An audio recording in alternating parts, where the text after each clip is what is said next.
Welcome to Something Positive for Positive People. I'm Courtney Brain. I know y'all already know this, but Something Positive for Positive People is a 501c3 nonprofit organization supporting people who are navigating herpes stigma. This is an educational and support resource for anyone who's curious about herpes from people's lived experiences. And today I'll be speaking a little bit about my own lived experiences and I want to apologize. I'm late for this episode. I was supposed to have posted this between Wednesday night last week and yes, and Sunday. I had quite the weekend. This weekend was the Sex Down South conference. Shout out to Marla and Tia for organizing this Black space centering queer people and experiences. I always get so much whenever I go and attend workshops. Always learn new things, and I think that the biggest takeaway that I got this time was that everybody should be having trans sex. I know that is a wild thing to say for some people who are hearing it, but I went to a workshop by Jamie Joy that was, I think it was called Banging Outside the Binary. And it was really interesting because they did a demo on the ways that you can experience pleasure and have sex without exclusively focusing on the genitals. So there were various ways of incorporating sensation, ways of speaking and talking about anatomy in a way that if somebody maybe doesn't even like their genitals, you can refer to what's happening without doing so in a way that might trigger them. And so what I thought was really cool about that is, if you're with someone who maybe they don't like the way they're uh, I don't think I gotta be professional. I think more of the regular people are listening to this. So I'm gonna let myself free and be a little explicit here. So just FYI, if you're somebody who works in public health or mental health, because I've learned that the more real I am here in terms of sharing my own experiences and not doing the thing where I filter myself and be politically correct, like the more like feedback I've gotten about how relatable things are. So if someone doesn't like their dick, right? Like if they don't like the shape, the size, how it looks, or they just like don't want people to experience it, or if they have insecurities around it, the word dick itself or cock or penis, whatever, could be triggering.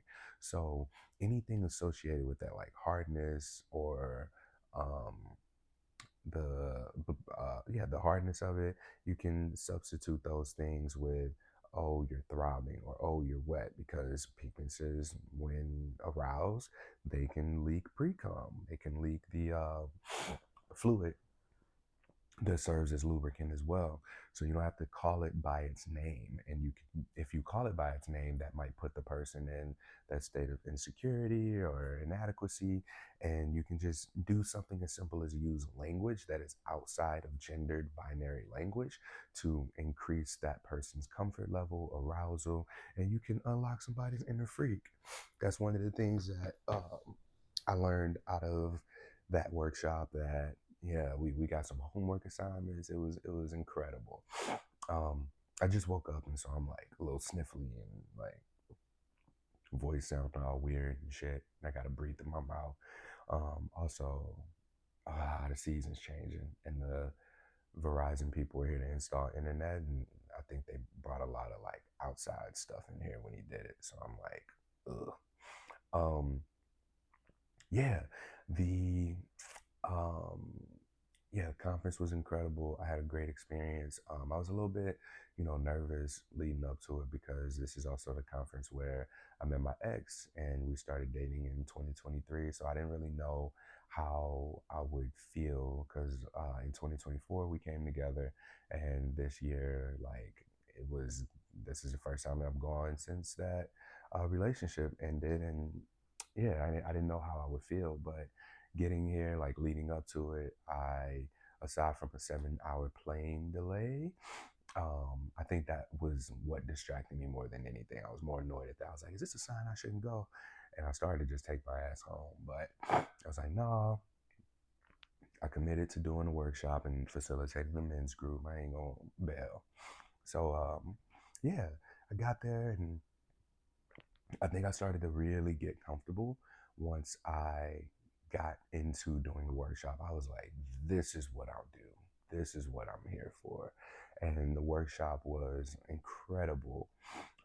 It was 3.5 hours. 3.5. I thought it was 2 hours, and I thought it was on Saturday, but it was on Friday morning. I got in at 2:30 a.m. Um, I showered, settled in, and I think I went to sleep at about 3:15 in the morning Eastern time. Um, I woke up about 7:45. I went down to get breakfast, and it was while I was at breakfast looking at the schedule for the day. I was like, "Oh, what do I want to go to? I want to go to this yoga class." And then I saw that I was on the schedule for 8:45, and I had to register for the conference, like get my badge and everything, at 8:30. So I was like, "No." So I ain't got no drawers on. I was wearing sweatpants and a Stigma t-shirt and flip flops. So I didn't have time to get ready. I finished breakfast. I went and got my badge, and then I went to the room to start like setting the room up. So people started trickling in a little bit before 8:45, and yeah, what we did was just we made it into an open discussion. It was essentially a support group where people just got to share their experiences. They got to talk about things that they never talked about before for the first time. And off the top of my head, some of the things that came up were, aging with herpes, because in addition to, having to disclose herpes to someone, if you're aging, you may be engaging with someone who has lost their partner, their significant other, their husband, their wife, and you're the first person they're having sex with since the loss of that person. And there's the STI sexual health conversation that needs to be had too. We also speak about how different times are and how much they've evolved, and how even in the nursing homes, like people getting in, not just in the nursing homes, but like in elderly living facilities, and like that was something that came up. We talked about the grieving of the use of genitals, even after a herpes diagnosis, right? So someone may have a little bit of this dysmorphia or dysphoria, one of those, where you disassociate from your genitals because of your diagnosis. Like, oh, I got herpes here, like, and there's just such an aversion, whether that be wearing gloves to touch them, or avoiding contact with it all the way, or you being so hyper focused on giving to someone else that you try and distract them from the fact that you have herpes on your genitals. Um, and I think the biggest thing, of course, we talked about talking about your herpes status too and with partners. But I think that for the sake of relevance here, the most important or the most in depth piece of this was navigating non monogamous relationships with herpes. So that's what I'm going to talk about today. I've been dating again, I've been uh, practicing polyamory like legitimately now. And when I say legitimately, I mean, I thought I was doing this.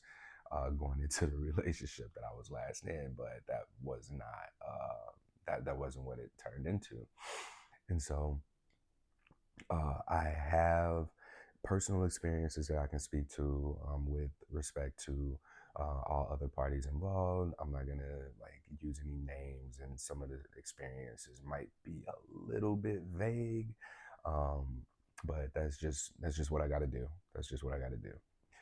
Unless somebody hit me up and they're like, "No, Courtney, you can talk about me," but I would rather not, especially just after my last relationship, and bringing her so into my life and speaking about her and our like experiences, and now like that's over, but it's still out there into the world.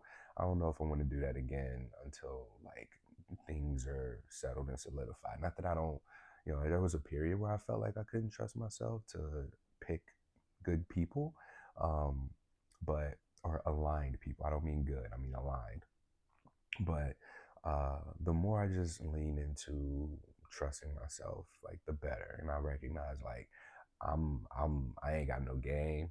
I'm not like there's moments I freeze up and shit, and I recognize that it's because of just feeling like a little bit of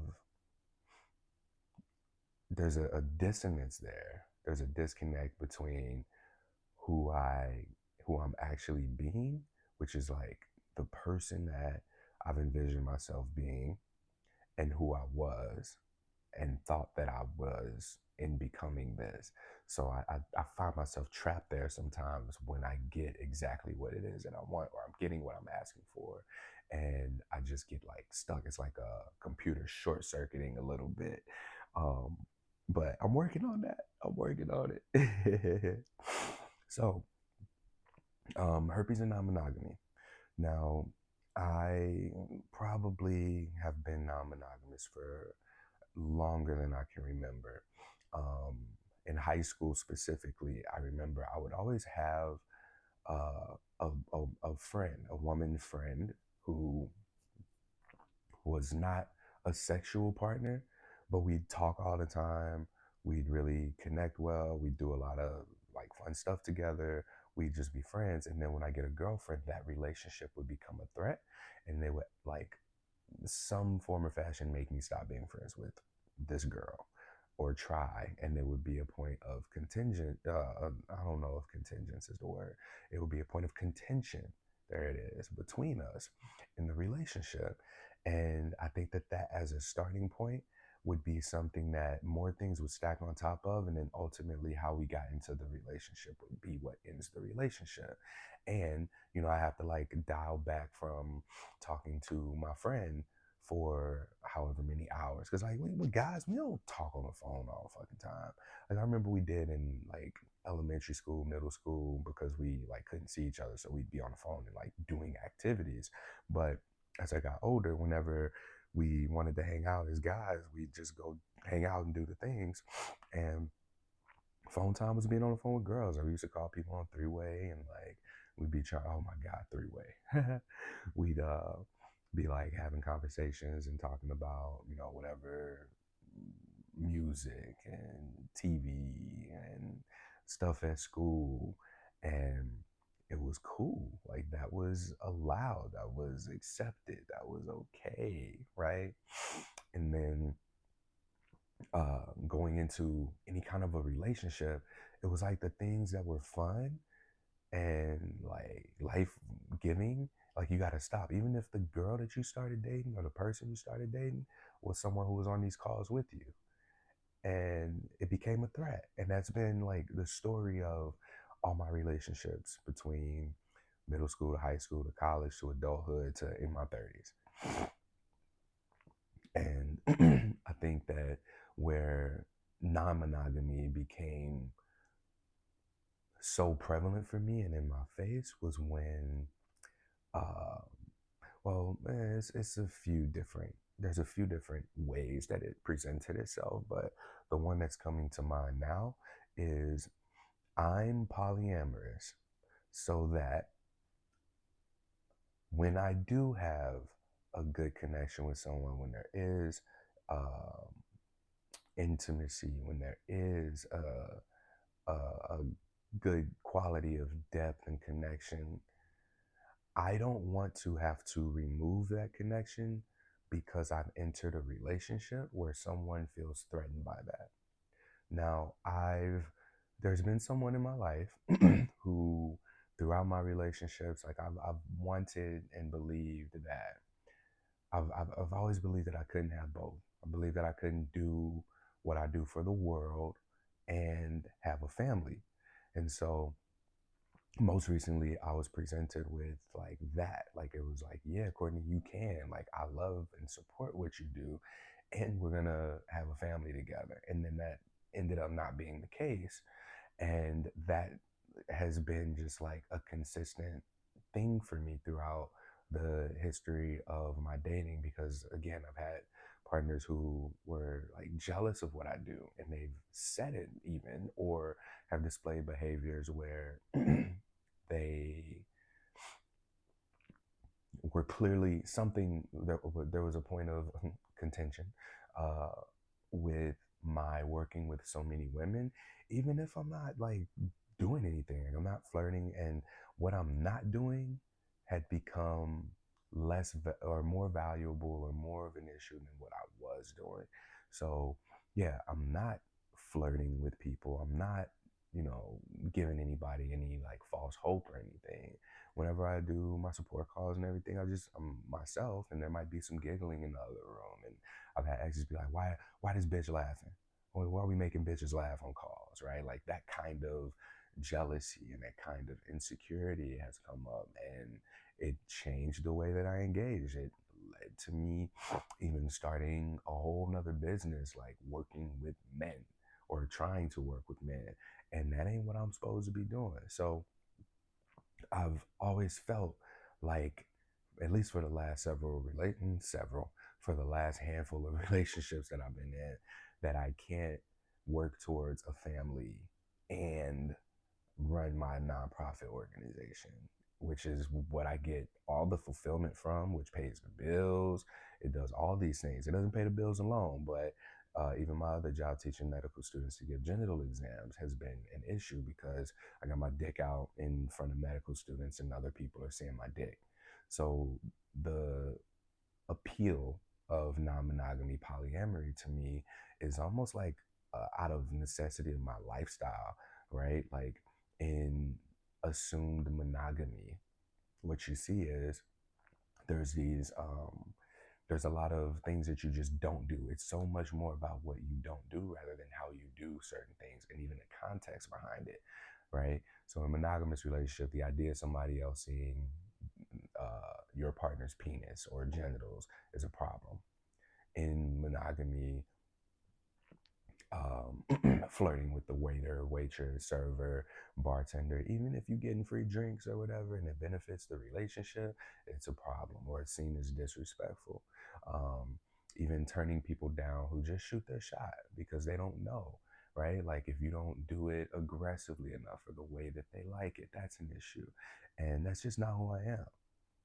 Like I don't see any reason to be an asshole to anybody. You know, if somebody shoots their shot, like, and it's not okay, you're just like, hey, thanks, but no thanks. Simple as that. And these are things that I've learned through non-monogamy. And so, as someone who is polyamorous, like I enjoy and appreciate the relationships that I have beyond just sex. And I think a lot of people had this misconception that polyamorous people just want to bang everybody and that we just out here catching bodies. That ain't the case for me. I I find a lot of people attractive, but there's only so many people I can actually have sex with, and I'm learning this about myself. I think I went through my catching body stage like right. Ooh, it wasn't right after college. It was in Portland. I went through my catching body stage in Portland, and like I think I started to realize that it was quality over quantity. Quality became far more important to me than quantity. So it became more important for me to see and know that we can engage outside of sex. Like, are we curious about each other? Are we interested in each other? Like, how um, how adaptable are you in different environments? Because that's me. Like, I enjoy being uncomfortable to an extent because that's where growth comes from. So I'll find myself like going to do random shit. Like even in Portland, I'd go to these damn EDM shows and I started to like them. I really like that music now. I'm in a dance class now. I ain't been to a yoga class in probably years at this point. But anime conventions and like I just be doing shit. And these are things that I've learned are important to me, and not everybody is, you know, cool with that. And I mean, these are things that I can do by myself. I can make friends that do it, but also it ain't nothing like, you know, bringing somebody along that, you know, you're close with, for them to be able to experience you and for you to be able to experience them around you when you're doing a thing that you're passionate about. And I think that it's unfair to ask someone to have all the availability for you. And also, there are some really great connections to be had out there where maybe the other person isn't as available as they can be or as you would like for them to be. So, being able to navigate the complexities of various relationships that maybe you get the same needs met or maybe they're a little bit different. That's something that I've found to be important. And right now, all of my partners, existing relationships, friendships, connections are long distance. And I think that that works for me right now because I am able to do this. I'm able to do my work consistently. But it does like beg the question of, do I want to have a family? Like, is that something that I can work towards? Because I mean, age isn't necessarily an issue for me. Right now, it's more about like being able to trust that the relationships I enter are aligned if I were to like work towards that. And then the longevity of it, right? Like, I need to know that the time invested, that the time is the amount of time that we put into it, right? Because I thought that, this is a person I was going to have a family with, just based on how aligned I thought we were for 2 years. So now, okay, that relationship ended. There's a grieving period, and then you start dating again, and then you have to get to know somebody now for 3 years before you can determine whether or not they serious or if they're consistent and they are who they say they are. And so yeah, that's been for me like a personal contention, a personal. What's another word? I keep using the same word. I want to switch it up a little bit. But yeah, like it's people say you can't have your cake and eat it too, and I always say, why the fuck would I want cake I can't have? And I know that there are some things that are obviously contradictory, but there are examples of people who are living the kinds of relationships where they have marriage, they have, families, and they also have these other relationships. And I think that so much of it is really just a matter of communication, compatibility, and yeah, alignment. Alignment is such a key word. So, with that background, I hope that that's enough to articulate like where I'm coming from in the way that I experience non-monogamy through polyamory. Okay. So, getting into the connection with herpes, um,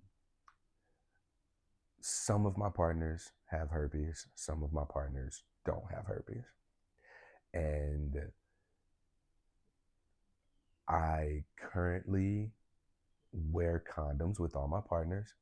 They all know what my status is, and we talk about STI testing still, even between seeing each other and expectations there. Um, and there's like conversations that we have negotiating like when barrier use is when not using barriers is okay, or when it has to happen. Just geared around pregnancy and other STIs and being with other people as well. So, testing practices are something to take into consideration, even if you have herpes, right? Like, I make it a point to get tested at least every 3 to 6 months.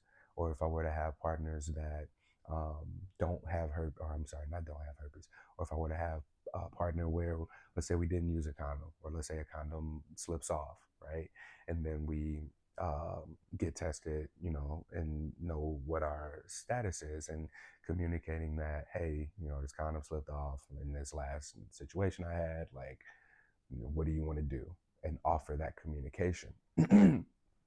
And one thing that I like about being polyamorous now, especially, is because I'm now finding myself in more relationships with people who are polyamorous. Not to say that um, I've not always done that, and I have a couple of partners that I don't know that they really are long term polyamorous, but it's working for now, and I have the security that I need emotionally, in the sense of being able to, like, in the event that they get into a relationship, like, I don't want to be cut off. Like, I don't, and I've done this to people, and I think that that's why it's so important to me, because I hate that I did that. I hate that when I got into what was supposed to be like the relationship, I cut people off, and in the name of maintaining longevity in the relationship, I don't want to do that. I don't want to do that. So I think it's important too for you to know and understand, like, where you fall on the spectrum of polyamory, non-monogamy, what it is that you want out of the relationship as well.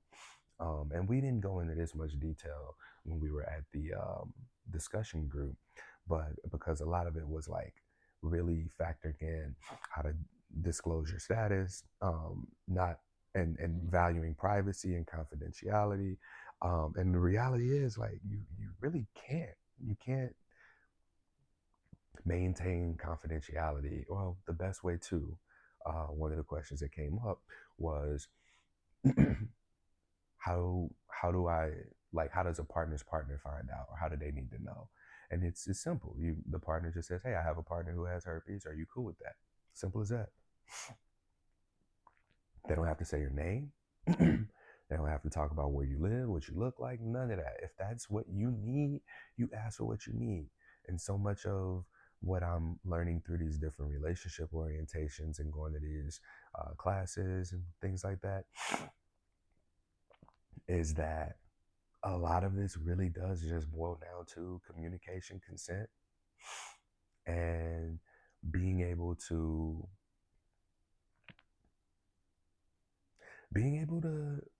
just ask for what you want and tell people, hey, this is who I am, this is what it is. Thoughts? I went through all this backstory just to say that. Like, I feel like I did such a build up of how this was going to go, and then ultimately I'm just telling you, you got to communicate. But that's as simple as it is. It don't get no easier than that, or it doesn't need to be any more complex than that. Communicate. Ask for what you want. And this is something that, even I struggle with now. Again, just going back to me feeling like I can't trust myself because I was wrong before. And I think that part of my healing process was accepting that I was wrong before and trusting that I'm filtering in aligned people. I'm filtering in good people with good intentions, and who I can trust their no's, and I can trust their yeses, and I can trust that they are who they say they are. And more importantly, also be able to watch the people who are in my life now. Like, I didn't even get to finish what I was saying earlier. There's someone who's been in my life for several years, who has been, it's been in and out as far as the sexual relationship, but the intimacy has sustained itself, and the friendship and the connection. And yeah, it feels like family to an extent. And that's a connection, a relationship that I value. And I think that we all have those kinds of relationships. And sometimes, like, for women, I think a lot of women who date men, if you end up in a relationship and the man's like, why do you have girlfriends, or why do you have guy friends? Like, yeah, some guys are probably waiting on the side for you to become single and wear you down enough for them to be able to fuck, and that's it. But I don't think that's the case for everybody. I think that these are certain types of people, and those certain types of people, like, even if that were to be the case, why is that bad? I think the bad thing about it is when the intentions are unknown. It's bad when it's covert. It's bad when it's on some shady shit. It's bad when it's predatory. But I don't. I just never really. I never really gave a fuck. Like, I live in a way where I recognize nothing belongs to me, and this has become an identification for myself. Like, I identify with that. Nothing belongs to me. Like, I don't identify with this body, this mind, right? Like, I find myself in it, and then there's pressure, there's this need to perform, and it makes it really difficult to be present. But when I catch myself in those moments, I just try to remind myself that I'm light. I'm fucking stardust. Like, I'm a fucking collection of atoms doing atom shit. And that atom shit being aligning my behaviors and beliefs, and having the 3D world reflected back to me, and creating resonance through my being and becoming who it is that I am. And I say this, I was like, I don't want anything. Like, what does Courtney want? Courtney don't want shit. And it's not about me. But I do find that when I live in this place of presence, when I'm doing what I'm supposed to be doing, I enjoy the outcomes that I get. I enjoy the world around me. I enjoy this reality I live in. And that's why I try and smile so much. It ain't even trying anymore. Like I just be walking down the street. I say what's up to people. Some people say hi back. Some people smile. Some people head nod. Some people don't say shit. Some people walk faster. And that ain't got shit to do with me. You know, my reality is reflecting things that I'm living in a place that I saw myself getting to, but I've never seen myself in it. I am in a place where I'm getting everything that I want, and it's through the practice of, it's a lot that comes with herpes. I've been rejected. I've experienced self-rejection. I've experienced stigma, identity fragmentation, over sexuality and attachment to my genitals, disassociation and detachment from my genitals. I've lost choice. I lost my curiosity. I've felt disconnected. I lost my creativity. I might have said that already. No, I said curiosity. But these aspects of myself, like when you lose those, what do you have? You begin to trap yourself in your mind and your thoughts. You trap yourself in your body and its circumstances. But the reality is, like, we're something so much more than that. And I don't mean more as in quantity, I mean more as in quality, right? Like these bodies, they're fragile. They have expiration dates. Sometimes unforeseen circumstances speed up those expiration dates. But when we identify with that thing that goes beyond that, when we identify with what's closest, with what is most closely related to the nervous system, and you plug that in where the solar system is, you see what we are. You see who we are. And we are just a combination of our environment, the values of our environment, and we and choice. We take what works and we use it, or we don't, or we lose it, and we turn whatever it is from our environment into something useful for ourselves. And in my case, it has been so useful to turn my stigma, my own pain, my PTSD, trauma, I don't know why I said PTSD, my trauma, and turn that into healing. And I do that through telling my story, through talking about my experiences, my life. And you can do that too. That's the most healing part of this. Like, I got a message from someone who, I missed being able to reply fast for her support call. And she told me, Courtney, I got everything I needed. Um, I don't need a support call anymore. I listened to some podcast episodes. I got to hear other people's story. And that was good. And for so many years now, like I've withheld my own experience and my own story. And I put that out last week, and that was what she replied to. And I got other feedback from that as well, just being able to share my own experiences. So I think that maybe, I would love to have more podcast guests, don't get me wrong, but like, also I recognize that this ain't easy for people. So instead of me asking more people to do this, I think that, maybe I start to speak more about my own personal experiences in my own life. I went on a first date, what was that, 2 Thursdays ago? And I realized that was my first date. Like my first date since my breakup. Like, I have partners who've like come back into my life since my breakup, and these are people that I've been able to really lean into and like practice grounding myself in this new identity of being polyamorous, and navigating, managing multiple relationships, and doing so in a way that like nobody's left out, or nobody is hearing the same shit twice, or I'm forgetting anything. So it's been really good and really healthy for me to have these existing relationships to lean into, because they're also helping me shape my own identity. And I realized after that first date, I was like, bringing in someone new without like the grounded foundation of my identity now. Because that was the first date. When I got done with it, I was like, yo, that was actually my first date. I was like, I don't know if I'm ready for that. I ain't ready to like date and, you know, see someone consistently, go on dates, and get to know them, and that is what dating is. But I thought I was. I thought that I was like ready for some consistency. I thought that I was ready to just kind of like pick up where I left off and plug a person, a body, a mind, and energy into the working towards a family thing.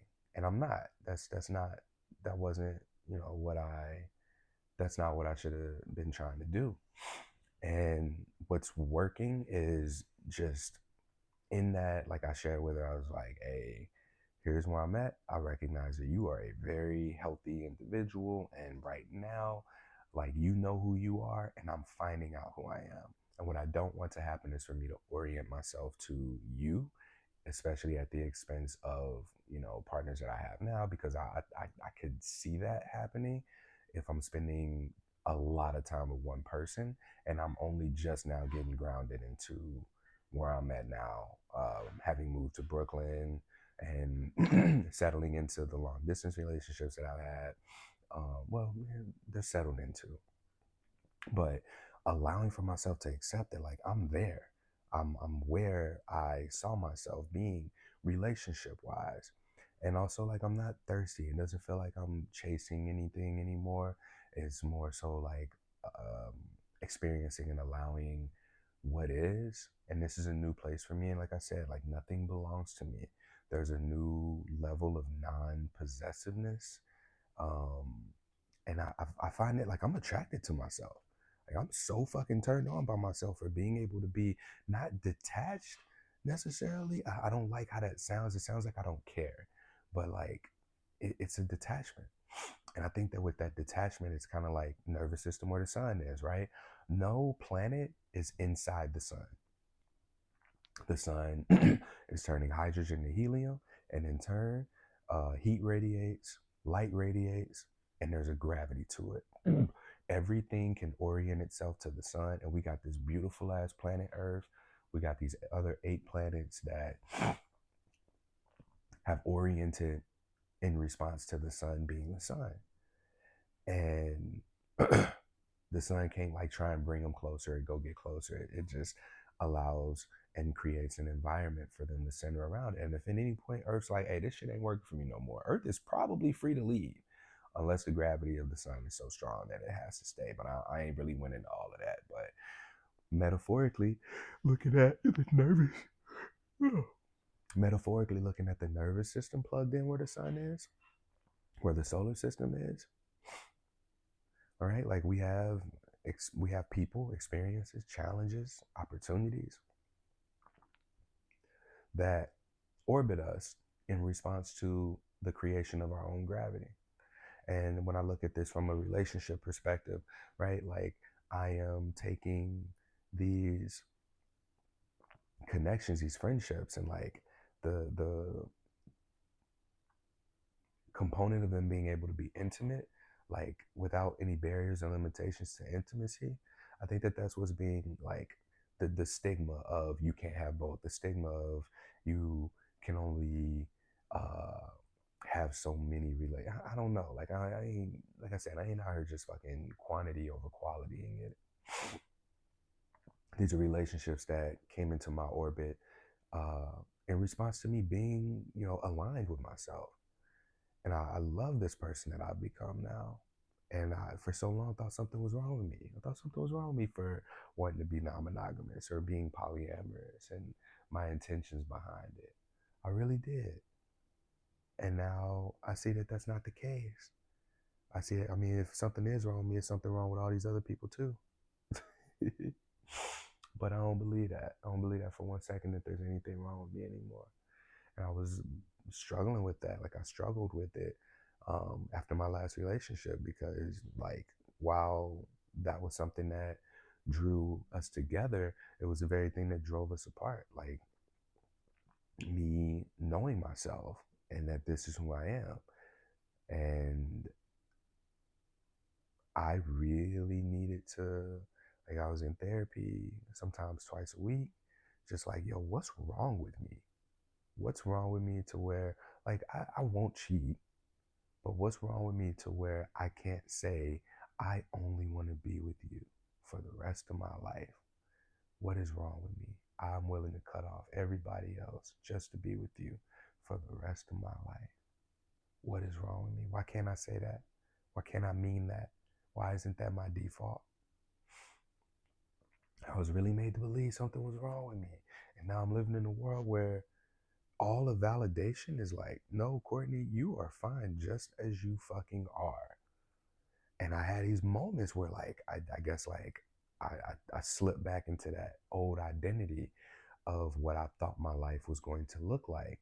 And it's become so infrequent um, as time has passed. So time does in fact heal. Like, time be healing shit. I mean, maybe I think intentional use of time, maybe it's what heals. I don't know. I'm just saying shit now because it sounded good. But yeah, me being where I'm at now, like, I'm just leaning in, I'm embracing it, and I'm so fucking uncomfortable, like, identifying what it is that I want and then asking for it. Because, like, old me has always known, like, I love having sex. And now I'm brushed up against this, like, this challenge of making sex, like, it being a higher quality experience for me. And I catch myself like, I don't want to go backwards. So, like, how do you ask for something that you've done one way for your entire life and you've known that, and then, like, now, you're so new to this further expansion. Like, how do you ask for that? And I think I'm learning, like, it's in the curiosity, the creativity, and being able to say, hey, exploration, here's what that looks like to me. Like, I don't know, but I just want to, like, let's just fucking turn the lights down low, put some music on, and see what our bodies do. I think that is the thing that I struggle with now, is that I can do that. I can say I don't know. If you listen to this for a while, you know that me as a kid, saying I don't know was a bad thing, and I got in trouble. And so what I learned was to just say something and then make it right. And now I ain't got to do that. I can literally say, hey, I want blank. I want my ass eaten. I want I want to go to sleep and I want to wake up to get in some head. Like, I can ask for these kinds of things. I can say these kinds of things. I can say, hey, I just want to, and I ain't got to get all explicit any more beyond that. But yeah, this has been a fucking experience. And yes, I'm someone who has herpes. And I'm still finding myself around aligned people who genuinely want to help me meet my needs. And the only resistance is the resistance that I create for myself, because I revert out of being who I am, the person that has proven experience and practice of, one, being present, and two, being the kind of person who people want to do things for. Like, people really want to. And even over this weekend, I've had, when I was at the Sex Down South conference, and this is the place to exercise that. This is the place to ask for what you want. This is the place to get your sexual needs met. Like, I had people who, wanted to play. And I was like, I don't know what to do with this. Like, my shy ass. I ain't even shy. But I created that resistance for myself because of the discomfort with receiving. I used to always say, like, the less I talk, the more play I get. And I hated that. I hated that that was true. One of my friends always makes this joke. He's like, Courtney will talk himself out of getting some. And I have. But also, like, that's unaligned people. The talking creates safety for me. The being able to be vulnerable, the being able to talk, like, that's something that helps me with being able to talk about herpes and assess that a person's actually okay with it, and also have like good sex. When I wasn't talking, the sex wasn't good. It was that stereotypical ass. I might go down on you, but most of the partners that I've had have been like, no, you don't have to do that. So I get going down on, and then it turns into some missionary. They get on top, and then doggy style, we done. Like that. I don't want the cookie cutter. I've not wanted the cookie cutter for a long time. And damn, it feels like good to be able to talk about sex again and talk about my sex life. Like, I guess I've been holding back a lot of shit like over the last 2 years. I'm sorry, y'all. I've been holding out. I really been holding out. My bad. My bad. You can have non-monogamous relationships and herpes and have a good sex life. I ain't had bad sex in ooh. I've not had bad sex in years now because I've stopped. There was a time where I had drank. Actually, it was probably a few weekends ago. We were drinking, and I woke up and I was hungover and like felt like, oh damn, like I owe you some dick because we didn't have sex last night. And I think that that was probably the worst sex that I had in years because it was like hungover performance based. And I remember thinking while I was doing it, I was like, oh, I don't think I want to do this again. Like have hungover sex. I want to be able to talk and be like, hey, I should have been able to say, I'm not feeling it. But there was that performance thing that came up like, oh no, you're not supposed to turn down sex. You're supposed to get it whenever you can. No. Like, no, that's not it. That ain't what it do. And so I through the practice of these healthy relationships and friendships, there's been the vulnerability and the two-way street or three-way, four-way, however many way streets of connection to be able to communicate uh, wants, needs, desires, boundaries, everything that's in the stars talk, and the safety of I know that I can trust this person and talk to this person and say to them the things that I otherwise might not say or the things that I, otherwise might allow to just go assumed. And we can co-create this experience together because that's really what this is. Like I love being able to just co-create experiences together. Even over this weekend, like I had some wonderful sexual experiences that challenged me. They went beyond that cookie cutter thing I was talking about. And I'm so appreciative to who helped me make that happen. That was really fucking dope. And I'm someone who has herpes, and this is the way, this is the kind of sex that I'm having. And I've been able to enter relationships. So it's not like you gotta pick one or the other. Like you can have your cake and eat it too. Just know what flavor it is. I'm trying to use a metaphor. I think I'm milking it too bad. No, that wasn't a good. That wasn't a good one. Like you can't have your cake and eat it too.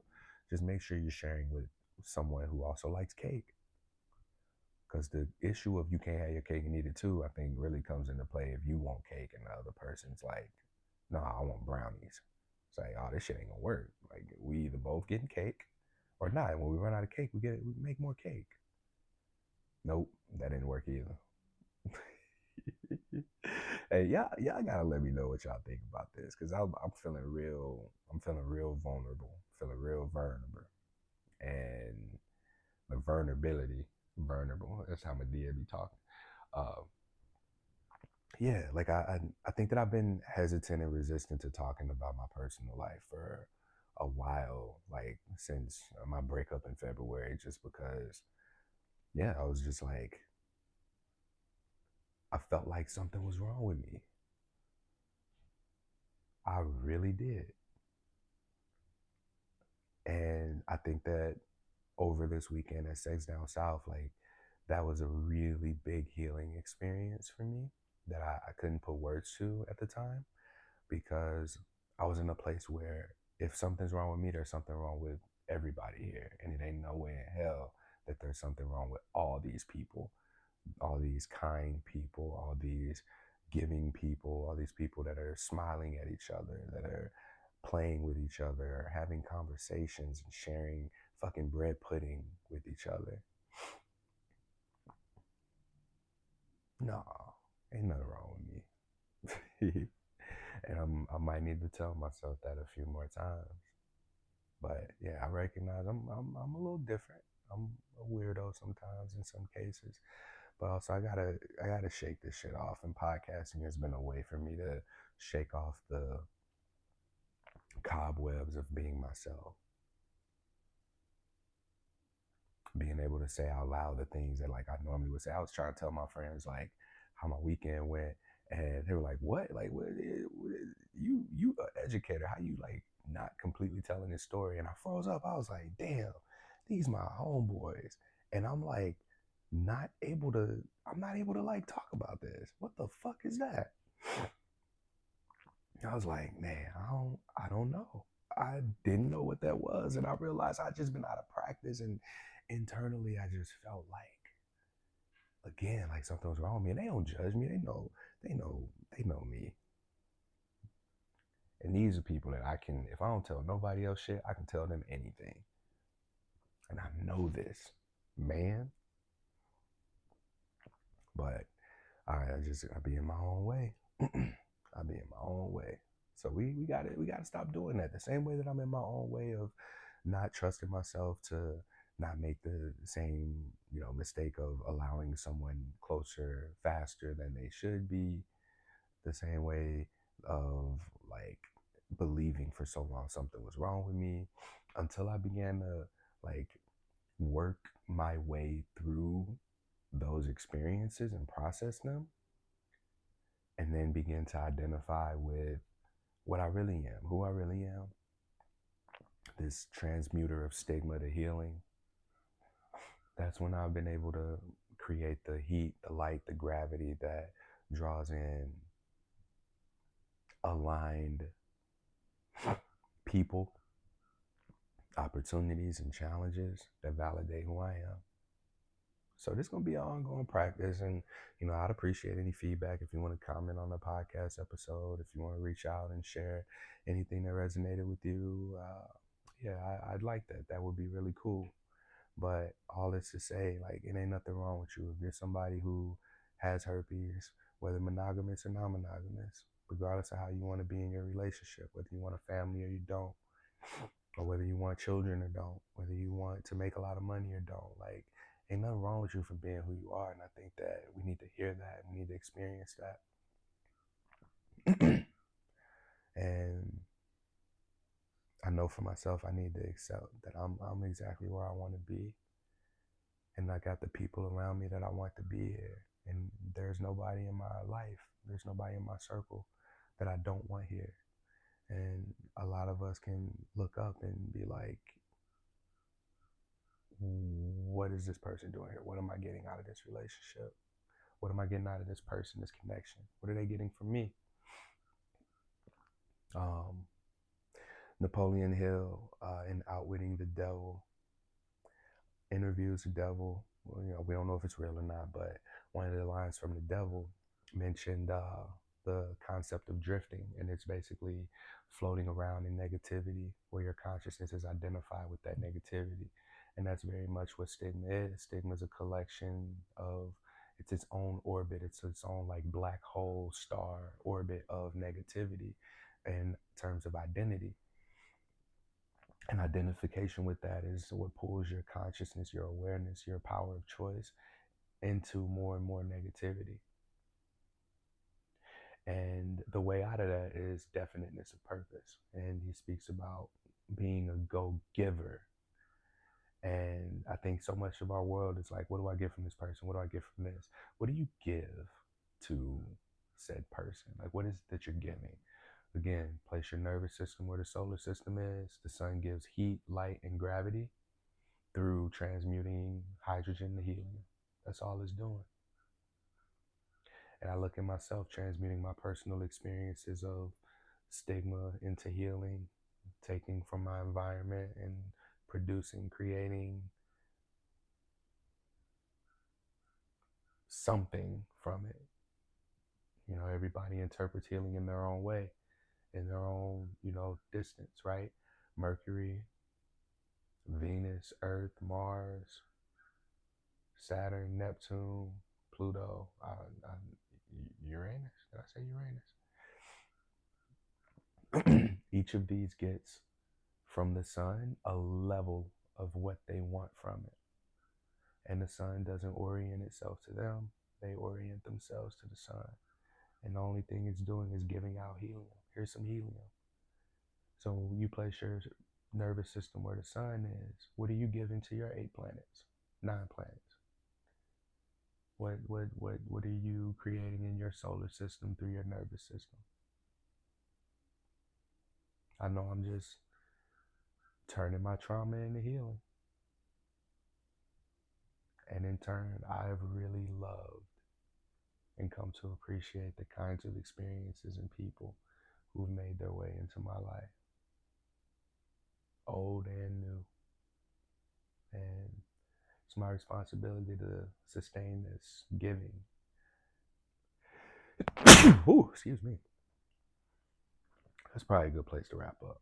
But the point that I was making from Napoleon Hill's Outwitting the Devil is, he called, the non-drifter the go-giver. This is a person who doesn't float in negativity.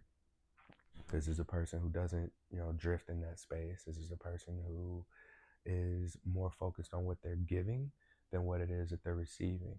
And I think that that's what I like to consider myself as far as how I'm living. I'm living as a go-giver in a sense. So I'm hoping to embody that. And I think that we got a lot more to give than what we are conscious of, because we're so focused on, oh, is this person just going to accept me? Or we look at it as conditional. Like, all I'm doing is dishing out healing in all directions. I'm not trying to focus it on nobody. People be like, focus on yourself, focus on yourself. No. I don't know about that one. Like, I like people. I like things. And if I were to focus on myself, shit, I'd probably just go to sleep. I love dreaming. I love my dreams I be having. I can fly and shit. But I feel like it's important that I integrate aspects of the dream world and my real world to hopefully inspire people to connect with that part of themselves as well and live a life of joy, a life of pleasure, a life of substance and fulfillment and passion and purpose and love and peace amongst the chaos and the suffering. But we got to stop identifying exclusively with the herpes, y'all.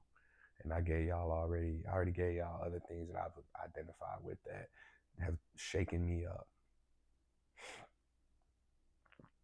But I'm consistently me. I'm consistently, like, I'm here, I'm showing up. I've been consistent with the podcast, which has been like my saving grace. I've been going to the gym consistently. I've been, except when I'm traveling, eating well. I got down to, I was 222. I stepped on the scale, I was 222.7. And this is me coming off of consistently hovering around 235. Like, I could not get below 235 for so long. And I think that this is a reflection of me not just walking everywhere, but like being where I'm supposed to be. Like, I'm good. I'm good. Okay. All right, that concludes this episode of Something Positive for Positive People. Please like, rate, review, share, subscribe to this podcast December 19th. Is it the 19th? I hope it's the 19th. If you go to the website, the events tab, December 19th, what you'll see is that we are celebrating the 400th episode of Something Positive for Positive People, and we're doing so at the House in New York City. Tickets are on sale. Like, the sooner you buy, the cheaper they are. We put limited quantities on each one because we got to make money off of this. Like it's just gonna be a party. We want to do a talent show of some sort. Maybe it'll be karaoke if people don't want to like do any talent things. Um, you'll be able to buy drinks. We'll have dancing, and we'll have a music performance from someone that I'm excited to be able to bring into this space. So be on the lookout for more details on that. And until next time, stay present.